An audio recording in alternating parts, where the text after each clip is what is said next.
ಬೆಳಗಿನ ಜಾವ ಆದಂತಹ ಅಪಘಾತ ಒಂದಿಷ್ಟು ತಮ್ಮ ಆಪ್ತ ವಲಯ ಕೂಡ ಆತಂಕದಲ್ಲಿದ್ದಾರೆ. ಸೊ ಒಂದು ಸ್ಪಷ್ಟನೆ, ನೀವು ಆರಾಮಾಗಿದ್ದೀರಾ, ಅದು ಖುಷಿನೇ ನಮ್ಗೆ. ಸೊ ಒಂದು ಸ್ಪಷ್ಟನೆ ಸರ್. ಕಾರು ಒಂದು ಬಿಟ್ಟು ಇನ್ನೆಲ್ಲರೂ ಆರಾಮಾಗಿದ್ದಾರೆ. ಕಾರು ಕೂಡ ಹೋಗಿದೆ, ಅದು ಏನಿಲ್ಲ, ಅದು ಸ್ವಲ್ಪ ಎಲ್ಲ ಟ್ರಾಫಿಕ್ ಜಾಮ್ ಆಗಿತ್ತು. ಪೊಲೀಸ್ ಗಾಡಿ ಮುಂದೆ ಹೋಯ್ತು. ಪಾಪ ಒಬ್ಬ ಲಾರಿ ಅವನು ತುಂಬಾ ಹೈಟಲ್ಲಿ ಕುತ್ಕೊಂಡಿರ್ತಾರೆ, ಅವನೇನು ಅನ್ಕೊಂಡಿದ್ದಾನೆ ಮುಂದೆ ಹೋಗ್ಬಿಟ್ಟಿದೆ, ಇನ್ಯಾರು ಬರ್ತಾ ಇಲ್ಲ ಅನ್ಕೊಂಡ್ಬಿಟ್ಟು. ಅದೇ ಟೈಮಿಗೆ ನಾವು ಹೋಗೋದನ್ನ ಅವನು ಬಂದ ತಕ್ಷಣ ಅವನಿಗೆ ಗೊತ್ತಾಗಿಲ್ಲ. ಈ ಪೊಲೀಸ್ ಲೈಟ್ ಆದ್ರೆ ಗೊತ್ತಾಗ್ಬಿಡುತ್ತೆ ಅವರಿಗೆ, ನಮಗೆ ಪೊಲೀಸ್ ಲೈಟ್ ಇರಲ್ಲ, ಮುಂದೆ ಇರ್ತದೆ. ಅದು ಅವನಿಗೆ ಪಾಪ ಗೊತ್ತಾಗಿಲ್ಲ. ಹೋಗ್ತಾ ಇದ್ದಾನೆ, ಆಗ್ಲೇ ಟಚ್ ಆಗಿದೆ, ಅವನಿಗೆ ಏನು ಗೊತ್ತಾಗಲ್ಲ. ಅದು ಒಳ್ಳೆ ಯಮ ಇದ್ದಂಗೆ ಇರುತ್ತದೆ ದೊಡ್ಡ ಲಾರಿ. ಅದು ಹೋಗಿ ಹಿಂಗೆ ಎಳ್ಕೊಂಡು ಹೋಗ್ಬೇಕಾದ್ರೆ ಹಂಗೆ ಎಳ್ಕೊಂಡು ಹೋಗ್ಬಿಡುತ್ತೆ.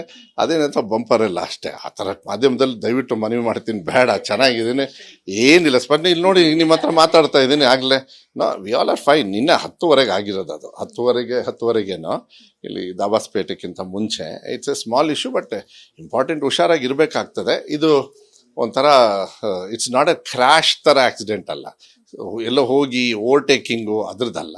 ಇಟ್ಸ್ ಜಸ್ಟ್ ನಿಂತಿರ್ತಕ್ಕಂಥದ್ದು, ಮುಂದೆ ಹೋಗಬೇಕಾದ್ರೆ ಅಲ್ಲಿ ಎಲ್ಲರೂ ಹೊರಡಬೇಕಾದ್ರೆ ಆಗಿರ್ತಕ್ಕಂಥದ್ದು. ಬಹಳ ಮೈನ್ಯೂಟು, ಬಟ್ ಗಾಡಿಗೆ ಸ್ವಲ್ಪ ಜಾಸ್ತಿ ಡ್ಯಾಮೇಜ್ ಆಗಿದೆ. ಕೊನೆ ಪ್ರಶ್ನೆ, DCM ಹುದ್ದೆಗೆ ಸಮುದಾಯಗಳು ರೇಸ್ಗೆ ಇಳಿದಿದ್ದಾವಂತ ಮಾತುಗಳು ಕೇಳಿ ಬರ್ತಾ ಇದ್ದಾವೆ, ಅದ್ರ ಬಗ್ಗೆ ಹೇಳೋದಾದ್ರೆ? ನಾನೇನು ಕಾಮೆಂಟ್ ಮಾಡಲ್ಲಮ್ಮ. ಈ ದೇಶದೊಳಗೆ ಯಾರು ಏನು ಬೇಕಾದ್ರೆ ಕೇಳ್ಬೋದು. ಅದನ್ನ ಅವರಿಗೆ ಸ್ವತಂತ್ರ ಇರ್ತದೆ, ಅವ್ರಿಗೆ ಆ ಗೌರವನ ಕೊಡಬೇಕಾಗ್ತದೆ.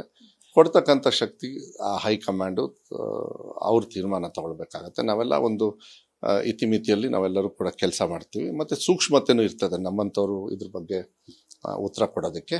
ನಾನು ಹೆಚ್ಚು ಇದ್ರ ಬಗ್ಗೆ ನಾನು ಕಾಮೆಂಟ್ ಮಾಡೋಕ್ಕೆ ಹೋಗಲ್ಲ.